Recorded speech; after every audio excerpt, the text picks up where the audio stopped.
Artsy Rose, and I just wanted to take a moment to share what all we have in studio. So let's do a little flip around. We are going to switch our camera and get this going. Oh my goodness, friends.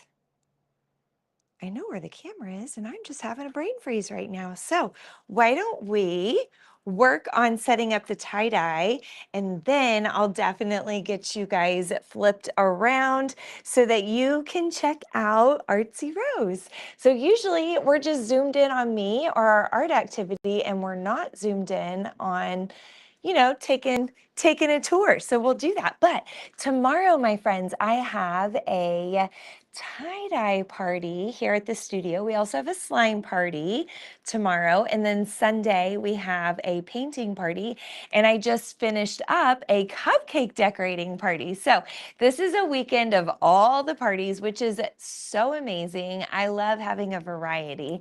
But anyway, so the first thing, obviously, that you need for tie-dye parties is something to tie-dye. So we have a shirt. Now, look how cute this is. Oh my gosh. I haven't had to buy clothes this little in a long time. So this is a youth small. And what we're going to do, my friends, is we're going to set it down on the table. Some people like to use, like, say, a pencil or something along those lines. But what we're going to do is we're going to take our little pinchers just like this, and we're going to pinch wherever we want the middle of our spiral. We're going to do a spiral design. So we're going to pinch the middle, and then I'm going to hold it with my other hand so my spiral doesn't undo. And we're going to pinch and turn and hold it with my other hand. And then we're going to pinch and turn, and we're going to straighten out some of these wrinkles. Well, not straighten them, because duh, we need it to stay wrinkled, but we're going to wrinkle those up some more. And then we're going to turn some more, hold on to it, because if you don't keep a hand on here, it will unspiral, right? And then we're going to wrap again, and we're going to keep wrapping. And then we pull these little guys around just like so. And then we have our 4 rubber bands. We're going to start with going across the center. So we're across the middle right here. Then we're going to go opposite. So it's like we just made a plus with our rubber band, okay? Then we're going to go diagonal like so, and then diagonal again, like so. So now we've created these sections for our tie-dye, and we have 8 sections because we used 4 rubber bands. So tomorrow we'll talk about the color wheel and primary colors and how to mix colors and what happens, like if red and yellow touch, well, you could wind up with some orange. So we'll talk about those kinds of things tomorrow before we dye. So now we have our shirt ready. I like to keep them in the bag that they came in, just because that way we've got our size markings on there. Now, another thing that I prep ahead of time, so we have shirts prepped, is I like to prep these little tin cans. So this makes the most logical sense to me to keep our dye contained in one space. And of course, we want our tables covered. So in our pans, we're going to include a whole stack of napkins, okay? And what the kiddos will do tomorrow is they'll open these up and they will line their pan. And what this does is this catches the extra dye that will fall in the pan, right? And so it'll absorb it instead of it just sitting in there, because we want the paper towels to absorb the extra dye and not necessarily the shirt, because we may not want that certain color on that spot of the shirt, if that makes sense. So we have our pans lined, right? So tomorrow I'll have the kids do that. All right.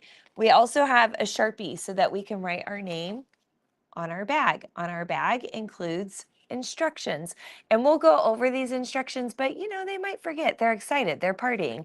So we'll write our name on our bag. We've got our instructions. This is what we'll take our shirt home in. Okay, so that goes in the pan.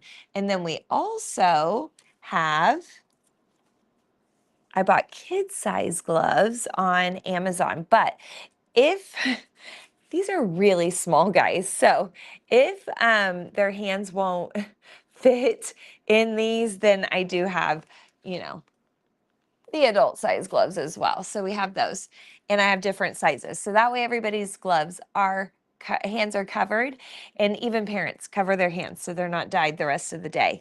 And then of course we have to have our dye, and I'm gonna try to pick you guys up. We're gonna bring you on around. This tripod's heavy, guys. Got to work out to carry this thing around. So we've got all of our dyes right here, ready to go. Here we go. So in here, we have all different colors, right?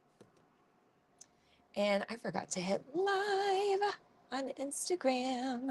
So we've got all of our colors in here. Thank you, Miss Raina, for filling these up for me earlier today.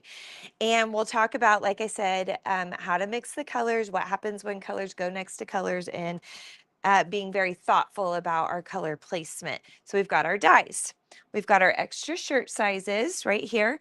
The party normally comes with like 2 shirt sizes, but you know, not everybody at one party falls under one particular shirt size, right? So sometimes we have to include other shirt sizes. Now, before, whoa, before we get started dyeing, I learned the hard way, guys. You have to soak your shirt with water first, then you add your dye, and then you can put it in your bags. But if you don't soak your shirt first, the dye will not seep all the way in. It'll just stay on the outer layer. So soaking your shirt first helps. So I like to fill these up ahead of time. I will say these big bottles are really hard for the little guys to hold. So I have little bottles as well that I give the smaller guys. The only problem with these is, even though this seems like a lot of water, it's not when you're trying to soak a shirt. And I'm talking like squishy wet. When you squeeze it, it should be squishy. So we get all of these filled up ahead of time as well. At the start of the party, the kids always love to draw on the dry erase board while they wait for their friends to get here. I think dry erase boards are a little like off limits at school, right? So it's so fun to be able to draw on the teacher's dry erase board. So we do that ahead of time while we wait for everyone. Then we do a group photo because we have to capture, you know, memories during parties. So I'll finish filling these tomorrow before the party, but you know, you got to capture your memories, right? So we will do that next. And then after we take our group photo, then we get right into our art activity. We want to use as much time as possible to do our art activity. So like I said, tomorrow is tie-dye first and then slime. So I'll have to do a quick swapperoo between parties and get all the slime supplies out and put the tie-dye supplies away.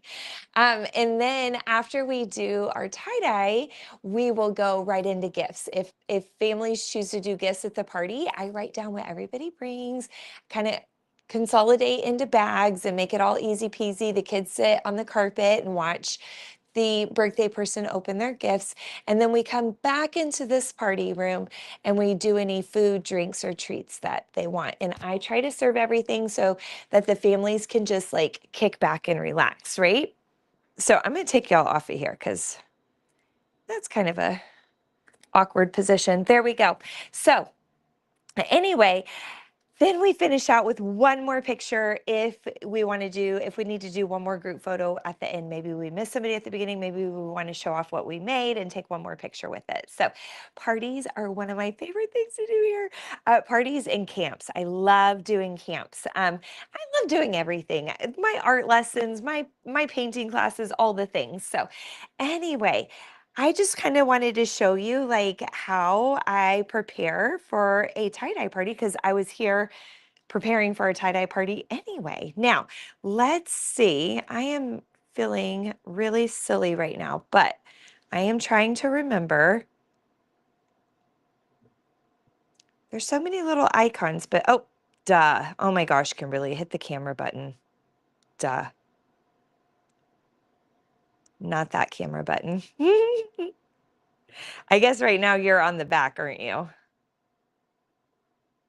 Yes. Okay, so let's try this again, guys. So when you walk in the front door, when you walk in, this is what you see. So we've got paintings, and we have more paintings, and we have like little centers down here for the kids to play with. And I will tell you, everything has been bleached and cleaned. We are ready for camps. And then we have all of these toys down here as well. I try to keep everything bright and colorful and exciting. And then you walk in here, and this is the party room. And so notice we have fresh paint on the floor, my friends, clean carpets, and everything's been wiped down and dusted. It's so ready for summer camps, and I'm so pumped. So normally we can squeeze in quite a few kids, believe it or not, on this side of the room. But if need be, we can also use this side of the room for party time, like for our art activity. And then once we are finished with our art activity, my assistant will reset up this room for me and have it ready to be able to come in and do treats. That is the color wheel that I was talking about earlier that we will talk about as a group. We also talk about it during slime parties as well, because believe it or not, like they might want to mix colors to make their slime. So we talk about that as well. And then look at these. I got these all set up in color order, bright and fun. And I have to show y'all one more thing. Here's where we put like birthday treats, food, drinks, and then this is like right here, overflow area for food and drinks too as well. And then here's what I have to show you guys. My floor in my bathroom. I know that's so silly, but it's roses. And I painted that. And when I first did it, I was like, oh no, oh no, this is a lot. But honestly, it's really fun. So anyway, this is Artsy Rose, my friends. And I'm so excited to like actually show y'all around a little. But anyway, I hope that you guys have the most incredible weekend, and we would definitely love to spend some time with you guys for camps, for parties, for classes, all the things. We would love to do some art things with you guys. We have so much coming up on our calendar that you guys definitely have to check out our website, artsyrose.com, and you can see that we have a slime camp coming up. We have a baking camp coming up. We already actually have 2 camps sold out, and I have 3 more camps almost sold out.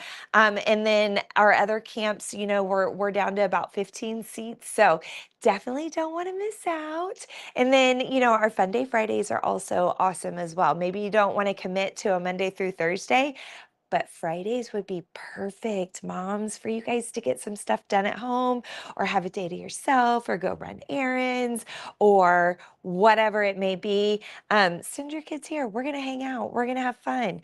But anyway, I just wanted to, like I said, show y'all how I set up for tie-dye parties and just give you a quick little peek around the studio.